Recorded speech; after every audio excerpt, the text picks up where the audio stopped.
Funko, a toy company that was founded in 1998. Originally set to release nostalgic themed bobbleheads called Wacky Wobblers. But in 2010, they realized what their true calling was and announced what we now know as their iconic Funko Pops, debuting with a Batman line based off of the 1960s TV series, followed by various other DC Comics characters, stapling them as some of, if not the rarest Funko Pop ever. Eventually, they began to expand into other media, taking on the Marvel Cinematic Universe, Sesame Street characters, iconic Disney characters, and Hillary Clinton. People were buying Funko Pops by the waves, collecting every single pop from their favorite movie franchises, TV series, boy bands, and even video games. However, some things were never meant to last. Funko Pop certainly took the 2010s by storm, but it appeared as though their relevance was fading. They began to make their figurines in surplus and dip their toes into media that was quite frankly not even that popular. They made a Funko Pop line for damn near every movie that was released. Like, why the hell is there an Artemis Fowl line of Funko Pop? It got to the point that they were literally having to throw away tons of their inventory due to limited inventory capacity. So Funko had to act fast. They had to expand into the very thing they sought to leech off of. Their best idea was to create a video game. The only issue was they didn't have any original content outside of Freddy Funko. So their only course of action was to collaborate with an already established video game franchise. That's right, they chose the world-renowned video game franchise Gears of War.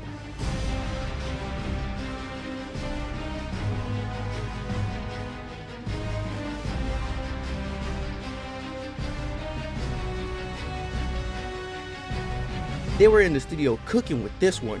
The idea was simple. What if we take the Gears of War IP and create a tower defense styled real-time strategy multiplayer game where you collect various different Gears characters in the form of Funko Pop. Hi, how are you? Oh my god. Funko had done it. They created the perfect game to save Funko Pop. They would be taking the best of both worlds, die-hard Pop fans and die-hard Gears fans. It was a recipe for success. However, there was only one issue. The game was an absolute mess.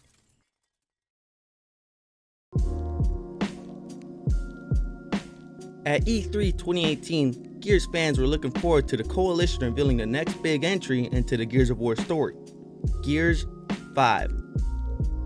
But when the time finally came for the big reveal,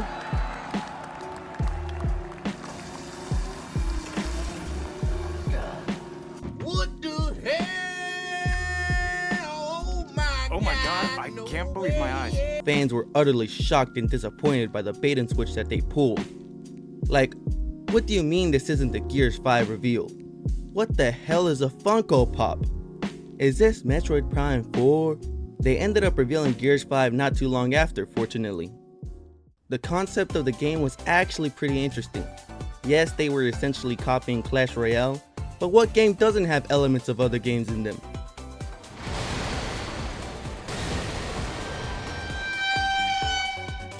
Plus, Gears Pop put their own unique spin on the genre. They utilized the cover-based gameplay from actual Gears and used that as their main gimmick. Instead of crossing a bridge to get to the opposing player's towers, you fight your way through enemies and go cover to cover in order to destroy your opponent's sentry turrets, and ultimately their character. The arenas were even cleverly inspired by actual iconic multiplayer maps from Gears of War, such as Blood Drive, Checkout, and Gridlock. You collected your favorite Gears characters in the form of pins by opening crates. You could get characters like Cole, who was a Gnasher-wielding tank. He moved slow but dealt heavy damage when close. Or Marcus, who utilized the Lancer to take out enemies from behind cover. And Scourge, a legendary character who could activate a skill that allowed him to leap towards a group of enemies and deal damage to all of them. Of course, you already know they had a clan-based system in place. The crew allowed players to earn more points and currency through the cooperation of the entire clan. Horde mode. That's right, it wouldn't be a Gears game without an implementation of Horde mode. Disregard Gears of War 1. You and your crew would take on the Locust Horde in countless waves, utilizing various different characters within the entire crew's arsenal. Now these game modes were actually pretty fun.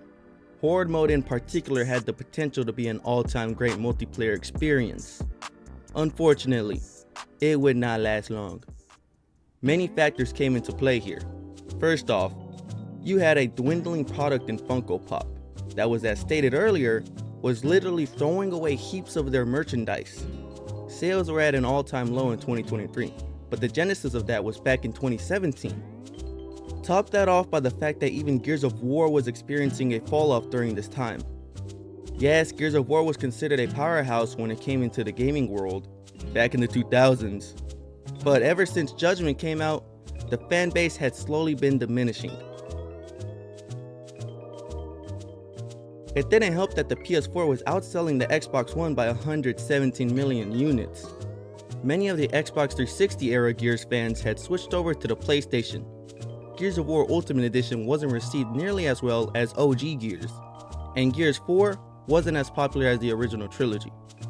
So you had a dwindling product in Funko Pop, a franchise that was falling from grace in Gears of War, and they were targeting an impossible demographic of people that were both fans of Gears and collected Funko Pop.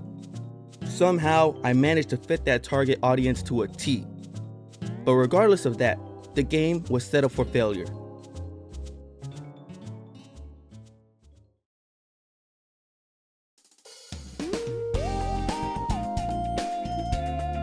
On August 22nd, 2019, the game was released to the public. It was a disaster. The game was super slow and laggy. They couldn't even do the bare minimum of lighting up the grenade sound for when it actually exploded. Kobe! Hey, who's he? I don't know. Characters were unbalanced off the wazoo. Some would literally one-shot units, and others would just charge into their death. And forming a crew had to have been top 5 most difficult things to accomplish in gaming. Hardly anyone was playing the game. The cherry on top was that the game lacked one of Gears of War's most important elements, the gore. Well, actually that was present in the game. And they even had the audacity to have microtransactions. The product they put out was a slap to the face to Pop fans, and especially to Gears fans. The Metacritic score had it at 64, granted it was only a handful of reviews, and most of them were in Spanish.